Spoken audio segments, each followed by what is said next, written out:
Hey folks, welcome back to the shop. Today I'm putting together another end grain Butcherblock, only this one is being designed around an entire house. This home is located in Carmel by the Sea, California, and is completely J.R.R. Tolkien inspired, primarily around the Lord of the Rings.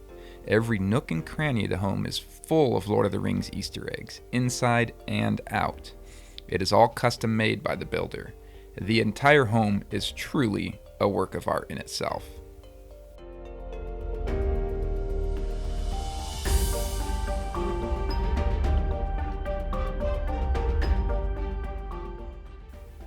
After going over potential themes in the vast world of Tolkien's Lord of the Rings, I decided there's no better theme than the one centered around the hobbits. You'll see why I chose that later on in the video.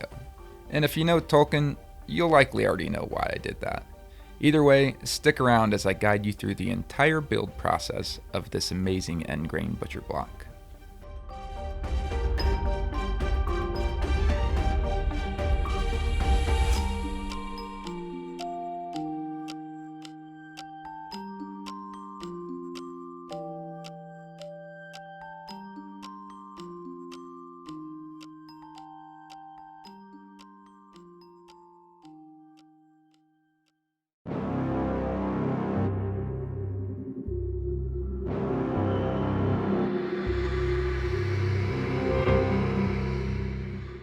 I chose hard maple for this board because not only is it a fantastic material for Butcherblocks, but I also feel it's an appropriate nod to the theme of the board too.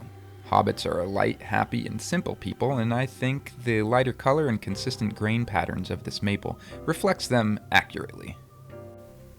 As you saw, I made my first rough cuts on the table saw. I'm cutting each piece to 2 inches wide for the panel glue up, but these pieces are still quite rough and require additional milling to be completely square and glue-worthy. I marked out each face that I'll run over the jointer and each face that I'll run through the planer. I do this to achieve a perfectly square board prior to the glue-up. Had I run all 4 faces over the jointer or through the planer, I'd effectively be left with the same exact board as I started with, just a little smaller in diameter. But running the 2 jointed faces through the planer allows the jointed faces to act as a reference for the planer to follow, resulting in a perfectly square board in the end.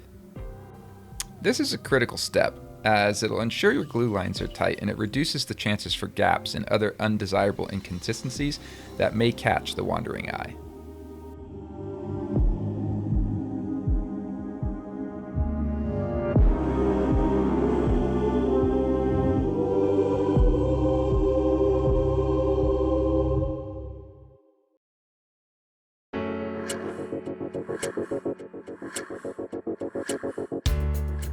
Properly preparing for a glue up is another one of those steps that I've never been mad I took the extra time to set up for. But I've been plenty mad that I haven't. The moral of the story here is prep first, glue once, and do that always. As I'm sure you can see, it's pretty cold outside, and it's not much warmer in my shop. When the temps are low, I like to bring all my glues inside the house where the temperature is controlled and consistent. If you're interested in learning a little bit more on that subject, take a quick peek at this short I did a while ago about the improper storage of wood glue.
Even with a drum sander, I still like to knock off the protruding glue beads with my handheld belt sander.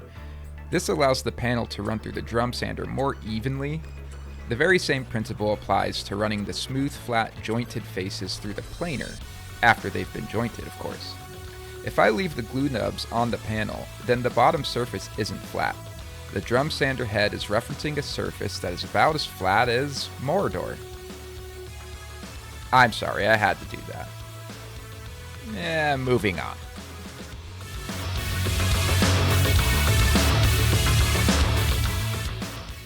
The first 2 cuts I make with the table saw sled are really only to knock off the edges and expose the end grain of the board.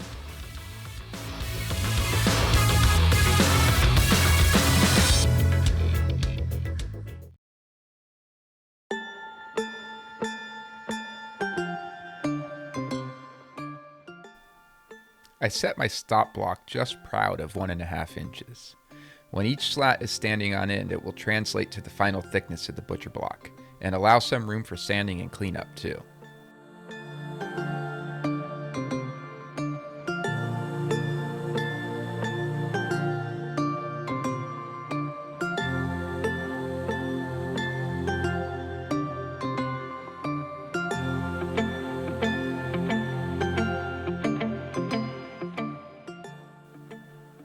I admit, I'm not a huge Tolkien aficionado here, so I did have to do a little bit of research on hobbits, and no, I didn't read the books. Most of the images of their homes had some sort of brickwork on their exteriors, so that's what I decided to incorporate into the main design of the board. Just a simple brick pattern for a simple people.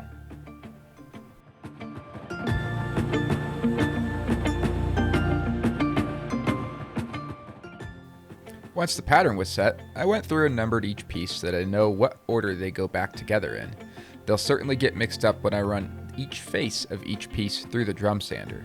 And because I know each piece is already square, I'm free to simply run all 4 faces through the drum sander.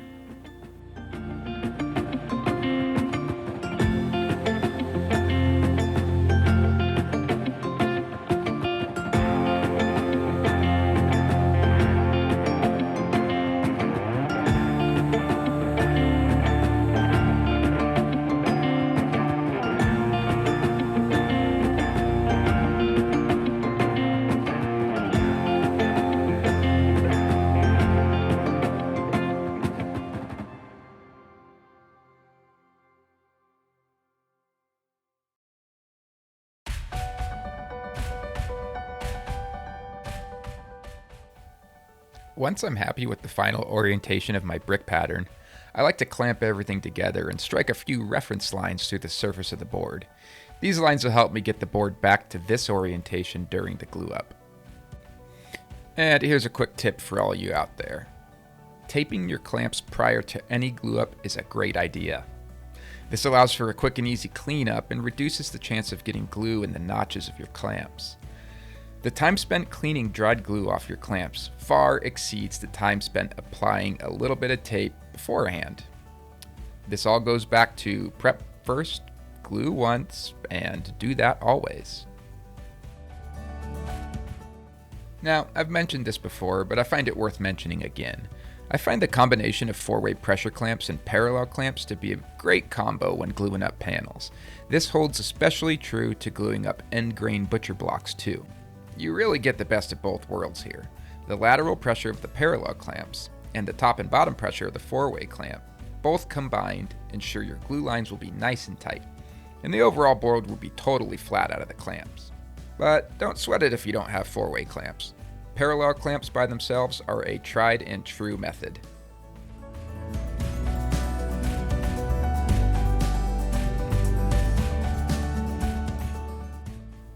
After a few quick passes with the belt sander, I'll strike a line across the length of the board at a 90-degree angle from the outside face. Then, take the board over to the bandsaw and remove the excess pieces. This step did leave me with a pretty rough edge on the board.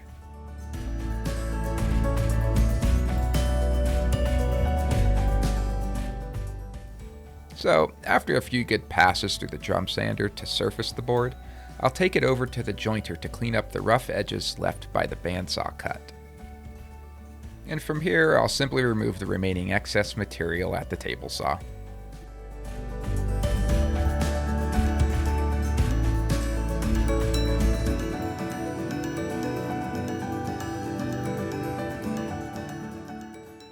Now that I have the board shaped up to its final dimension, it's time to set up the juice groove jig and apply the juice groove.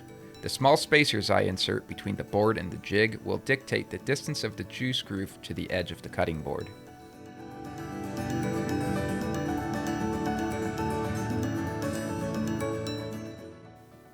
With the juice groove in place, it's time to apply scorched roundovers with a dull router bit. But it's okay, it's nothing hours of sanding won't fix.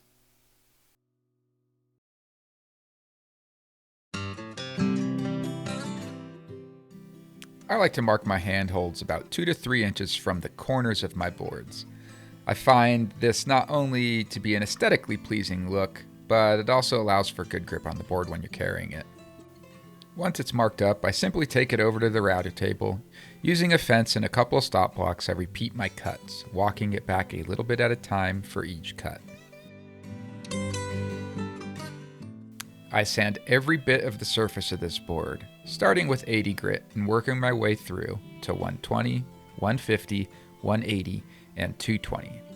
Before I hit it with 220 though, I'll engrave the board with my Wild Board logo and inscribe it with, well, hang on, a little background. The following engraving is why I chose to go with the Hobbit theme, but before I show you this, ask yourself, you enjoying this video? If so, now would be a great time to like, subscribe, and even share with your friends. When you do, it really helps out my channel. And even better, you'll be subscribed to a channel that produces awesome content and is constantly growing. But if you're not into this stuff, that's totally fine too. Just like and subscribe anyway. I'm sure you'll find some useful bit of wisdom somewhere in here. Okay then, hobbits. Us boring humans have 3 square meals a day, if we're lucky. Hobbits, however, they have 7.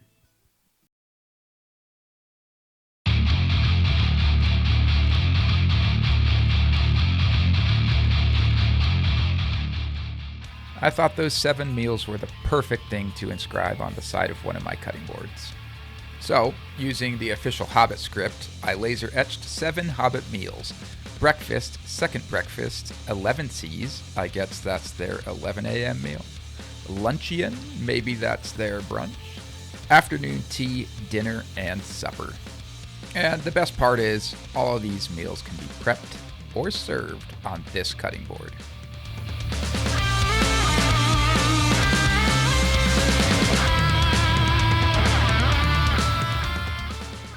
I've had folks express mixed feelings about adding feet to Butcherblocks. I argue both ways on the matter. I think it really depends on the design and functionality of the board that you're trying to achieve.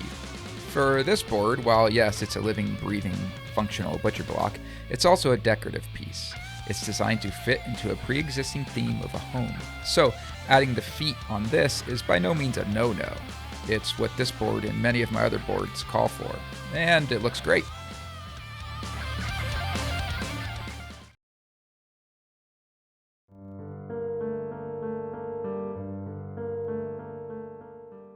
I went ahead and chose African Padauk for this stand. I wanted a sort of sinister color to pair with this board. I feel it sort of symbolizes that outside of the Shire, not all is good. And it's also a great contrast against the maple. So at this point, I'll stop talking and let the video play out. I'll chime back in the end.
As usual, thanks for taking the time and watching this video.